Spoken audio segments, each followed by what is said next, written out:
Okay. So what have they got to gain by pushing the issue? Is the tax department more likely to fold because they're being pushed, or are they more likely to get aggressive because they're being pushed? You're more likely to get aggressive as they're being pushed, and it's not the department, it's the individual. Okay, so then maybe you shouldn't ask what's going on with the file. You also have a reasonable expectation, though, when you submit information and to receive a reply. Yeah, but if it's not going to work in your favor, why do it? True. Yeah, so you might be better just to let it sit. Yes. How long can it sit legally? Legally, well, there's statutes of limitations. Yeah, which is how long? 3 years from the date of notice of assessment. So 3 days from the notice of assessment. 3 years. I'm sorry, yeah, that'd be nice if it's 3 days. 3 days, yeah. So 3 years from the notice of assessment, they have to close the file. Yes, unless and they fold. can prove avoidance or gross negligence, neglect. Yeah. Okay, so there was no gross negligence, which is of course a debatable definition. When you said avoidance, like what do you mean? Like tax avoidance, out and out cheating. Oh, so like tax evasion. Yes. Yeah. So if there's no proof of tax evasion and no gross negligence, the tax department then has to fold. They have to do it within a 3-year time limit that they have. And if they don't? And if they don't, the return goes statute barred and they can't open it. Okay, so that's good. And that statute barred, I understand, that applies for any tax return. Once you receive a notice of assessment, that can't be opened up for the tax department only has 3 years that they can open it up. That's correct. Yeah. So if they haven't opened it up within 3 years, they're not about to. That's right. So then, if somebody had something to worry about after 3 years, they probably don't. No, I wouldn't think so. But the tax department requires you to keep your records up to 7 years. Yeah, but if they don't have the right to ask for them, can't you say, screw it, it's statute barred, go away? Yeah, you can write a letter requesting that you can, for destruction of your records. Good. Okay, that's quite interesting. So okay, so now you file a notice of objection, and they don't stockpile it, and they respond, and they confirm their assessment, of which you've got 30 days to file an appeal. So when you file the appeal, what happens inside the CRA then? Like, how does an auditor look at that? Okay, it's an appeals officer, it's now appealed, and they want to go to the tax court. What goes on inside them? Usually it's reviewed. They try to come to terms with the individual. Nobody wants to end up in court. It takes up more time. The government doesn't want to pay you to go to court. It takes up their time. So you're saying the tax department doesn't really want to go to court? No. Okay. Do they ever go to court when they think they're going to lose? Yes. Why? Because they think they can win. They think that they're indestructible.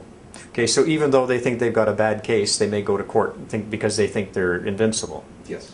Do the judges think that they're invincible? No, the judges are impartial, and that's what works in your favor. Yeah. A judge is going to look at this on within reason, yeah, where the department may not be within reason. So could you say that when an audit goes to court, it leaves the land of unreasonableness and enters the land of reasonableness? That's correct. So why would anybody be afraid to go to tax court to resolve a tax dispute?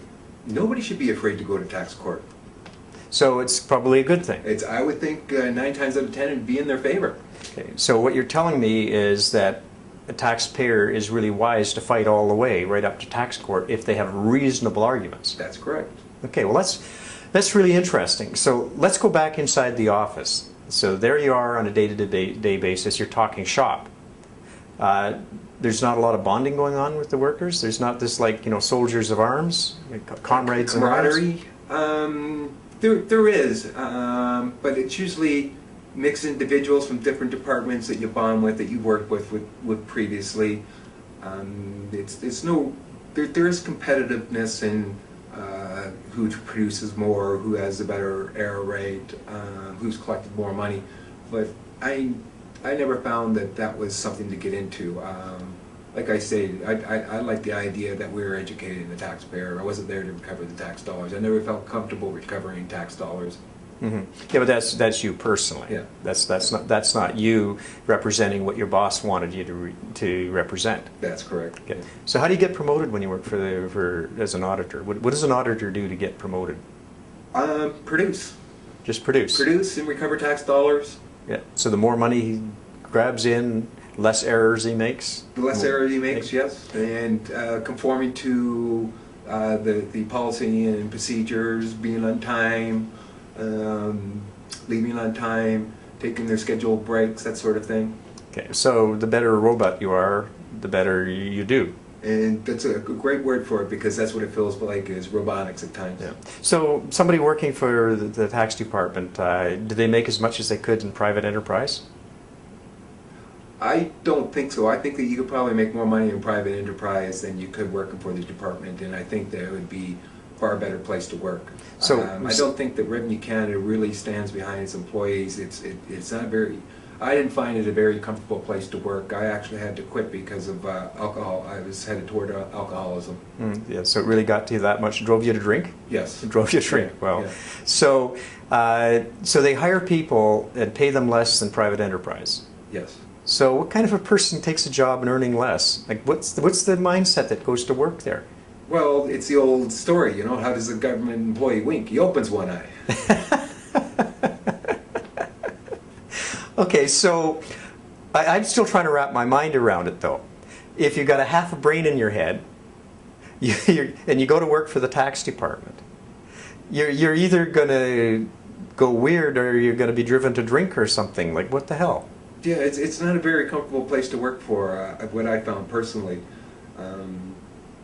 Some people do enjoy their job, though. Some people do enjoy taking money from other people and seeing undue hardship and families suffer and children go without, well, it takes a certain type of person to perform that. Yeah, so job satisfaction is something that keeps people working somewhere, right?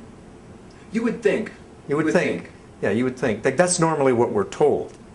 So, and they were told that people will work for less money if they really like what they're doing. Yeah, I can't see anybody in revenue working for less money, though. Everybody wants more money there for. Yeah, but you can make more money in private enterprise. Yes, but you also have to work a lot harder.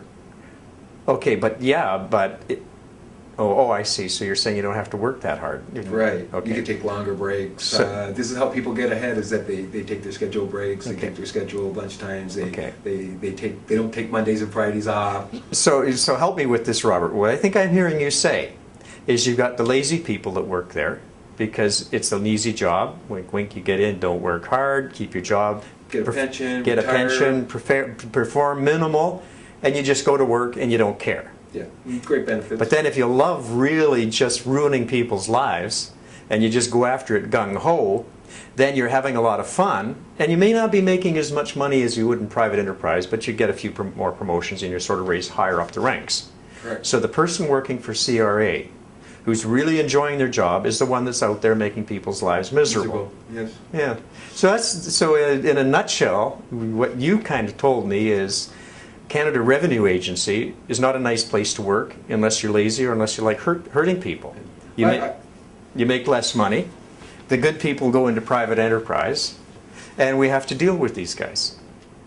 So yeah, I never really got a lot of job satisfaction on it. As I said, I became an alcoholic, and my doctor said to me in 1991, you got two choices. He says you stay with revenue and die of cirrhosis, or you quit revenue and do something with your drinking problem. And as soon as I left revenue, I left all my friends there and the comrades, so to speak, that we used to get together and after we finished our job around lunchtime and sit there and drink till 4:30 in the afternoon and go back, grab our coats and go back to the bar and spend the rest of the evening there and make it in for 8 o'clock the next morning. So a day in the life of a Revenue Canada in those days auditor. Okay, that's crazy. It is really crazy. Well, there you have it, folks. A day in the life of an auditor working for the tax department. You have an inside view of audits, what it's like, and the people behind the scenes who are there to educate you.